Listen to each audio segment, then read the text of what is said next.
नमस्कार प्रिय छात्रों, आप पहले से उपलब्ध कराए गए व्याख्यान के वीडियो आप देख रहे होंगे और उसी क्रम में मैं और वीडियो तैयार करके आपको भेजने वाला हूं। लेकिन उससे पहले प्रायः 4-5 शब्दों के मतलब को लेकर के भ्रम की स्थिति रहती है और मैंने अक्सर देखा है कि छात्र अनुवाद, अर्थ, भावार्थ, आशय और व्याख्या इनके बीच में स्पष्ट अंतर नहीं कर पाते हैं। छात्र ही नहीं बल्कि साहित्य से जुड़े अन्य लोग भी अनुवाद, अर्थ, भावार्थ, आशय और व्याख्या क्या होती है इसके सूक्ष्म अंतर को ज़्यादा ध्यान में नहीं रखते हैं। प्रायः व्याख्या के स्थान पर वो अनुवाद करते हैं या अनुवाद के स्थान पर व्याख्या करते हैं या जहाँ पर व्याख्या होनी है वहाँ अर्थ करते हैं। तो इनके बीच क्या अंतर है आज हम ये देख लेते हैं इस संक्षिप्त वीडियो में और उसके बाद फिर व्याख्यान की अपनी श्रृंखला को जारी रखेंगे।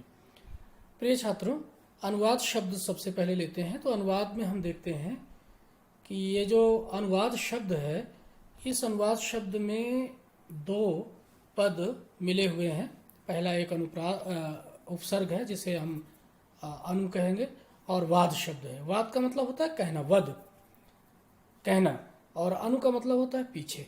तो एक बात जो कही गई है एक भाषा में, जब हम उसी का पीछा करते हैं, और पीछा करने का अभिप्राय ये होता है कि ज्यों का त्यों, यथासंभव ज्यों का त्यों जब हम उसका पीछा करते हैं तब वो अनुवाद कहलाता है। इसमें केवल हम उतना ही जोड़ घटा सकते हैं जितना कि एक भाषा से दूसरी भाषा में रूपांतरण करते समय आवश्यक हो।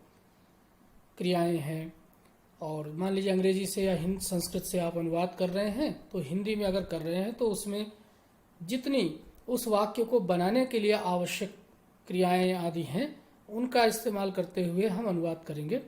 ज़्यादा इसमें छूट बिल्कुल नहीं है कि आप उसको मनमाने ढंग से दूसरी भाषा में रूपांतरित करें। लेकिन अर्थ में अनुवाद की अपेक्षा थोड़ी ज़्यादा छूट है। अर्थ आप देखेंगे तो उसमें प्रत्येक शब्द का मीनिंग या मतलब उर्दू में है और मीनिंग अंग्रेजी में शब्द है। ये मीनिंग या मतलब समझाएंगे, लेकिन प्रत्येक शब्द का समझाएंगे।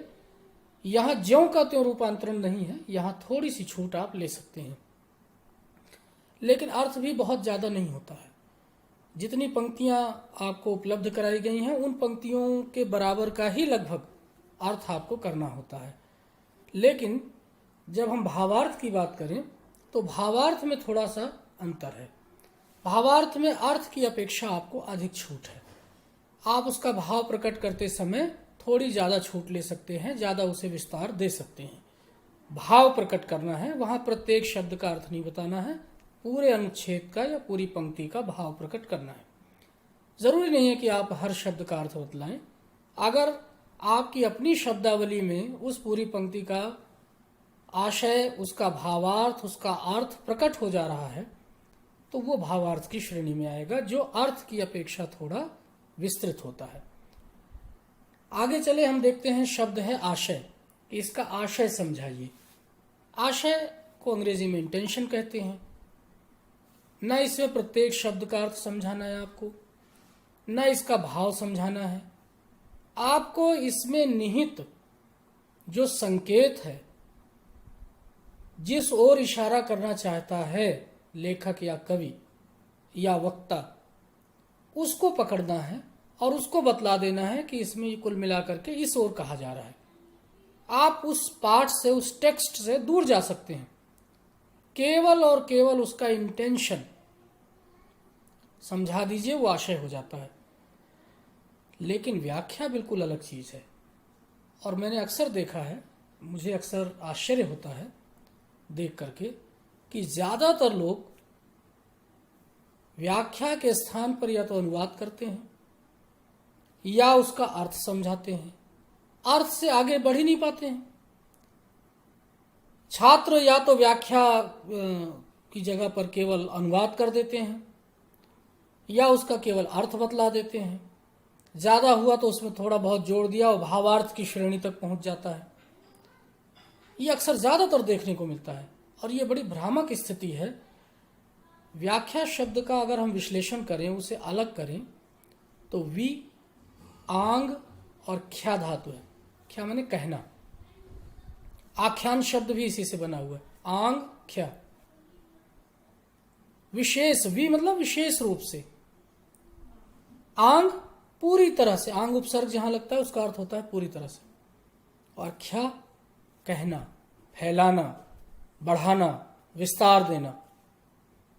तो विशेष रूप से पूरी तरह जब हम उसे विस्तारित करते हैं तब वो व्याख्या होती है।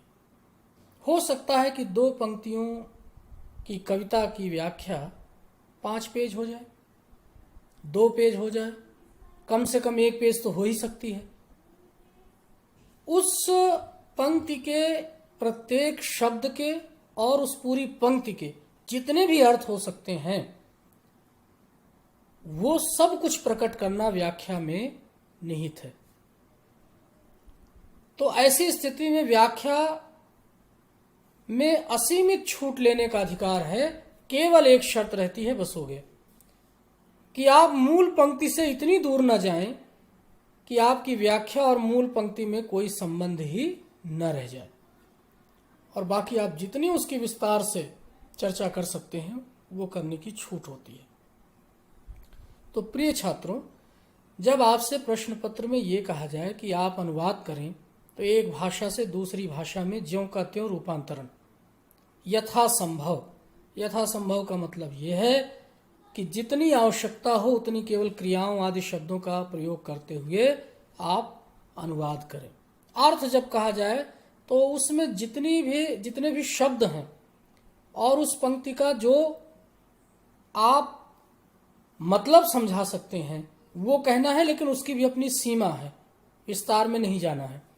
भावार्थ में उसका भाव प्रकट करना है, प्रत्येक शब्द का अर्थ बताने की आवश्यकता नहीं है। आशय न अर्थ बताने की आवश्यकता है न भाव बताने की आवश्यकता है। आपको ये बताना है कि इस पंक्ति में, इस अनुच्छेद में लेखक किस तीसरी बात की ओर संकेत कर रहा है। और व्याख्या जब आपसे कही जाए तो ध्यान रखना है कि उसकी विस्तृत विवेचना करनी है। जितना आप समझ सकते हैं उस कविता के भाव को, अर्थ को, आशय को, सब कुछ उस व्याख्या में सम्मिलित हो जाएगा और आपको बहुत अधिक छूट होगी। आप उसका विस्तार से वर्णन, चित्रण कर सकते हैं। ये व्याख्या है। ये संक्षिप्त वीडियो मैं इसीलिए बनाना चाह रहा था कि इसमें बहुत भ्रम की स्थिति है छात्रों के बीच में कि आखिर ये चारों पांचों चीज़ें क्या हैं, और प्रायः कॉपियों में जब परीक्षाएं होती हैं तो वो व्याख्या के स्थान पर अर्थ करते हैं। तो कृपया इस बात का ध्यान रखें कि जो आपसे प्रश्न पूछा जाए, अगर अनुवाद कहा जाए अनुवाद, अर्थ कहा जाए अर्थ, और व्याख्या कहा जाए तो व्याख्या ही करनी है। इनको आपस में मिलाएं नहीं, इनके बारे में किसी तरह का भ्रम न रखें। धन्यवाद।